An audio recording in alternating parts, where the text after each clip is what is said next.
Growing up with King, it was like having like a hero for a brother.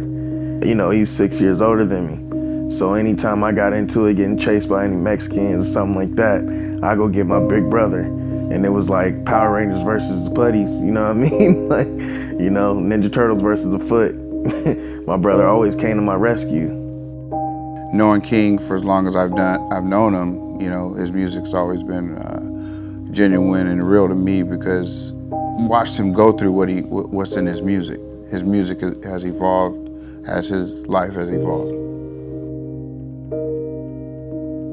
What I remember is I was driving down Saviors Road, Oxnard, and I had just picked up an ounce of crack cocaine, and I had it in my pocket. A friend of mine called me to stop somewhere, so I pulled up to the place where she told me to stop, and it was a setup.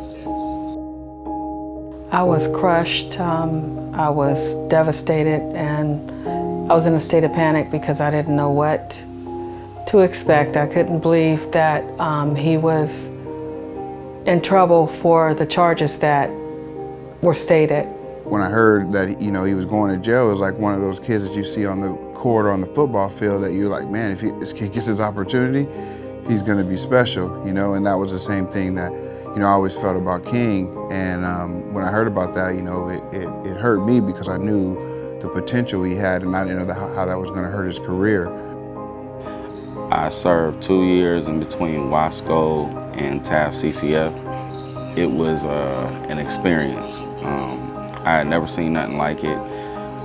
There were fights 3 and 4 times a day. The thing that tripped me out most about being in prison is I had never experienced being in a place where you had a black toilet, Mexican toilet, white toilet.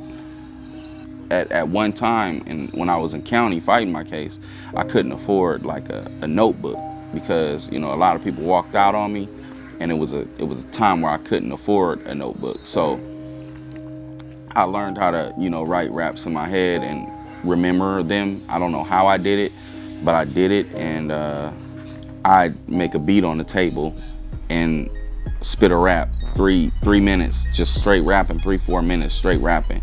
People would come up to me, they dropping sack lunches off, they're dropping noodles off. They're like, dude, like, can you do this next week? Like, yeah, same time next week, we gonna order a pizza, or we gonna do this, or we gonna do that. That's when I realized that I could actually get it rapping in prison too, you know.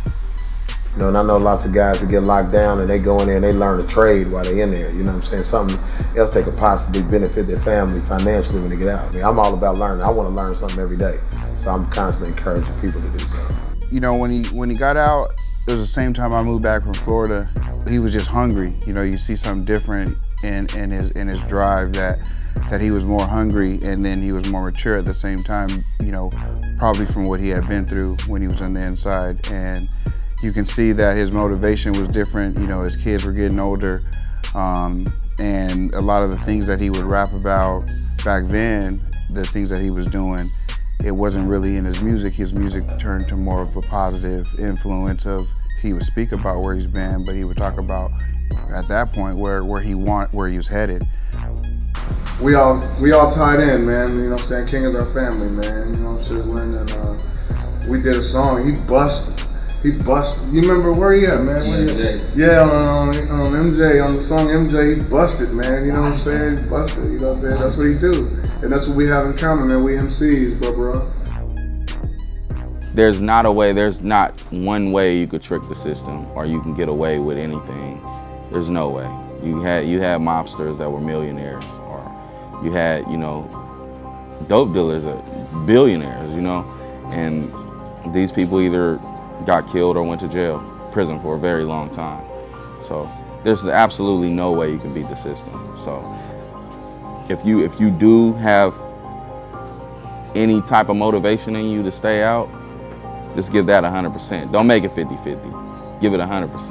And 100% of the time you'll stay out.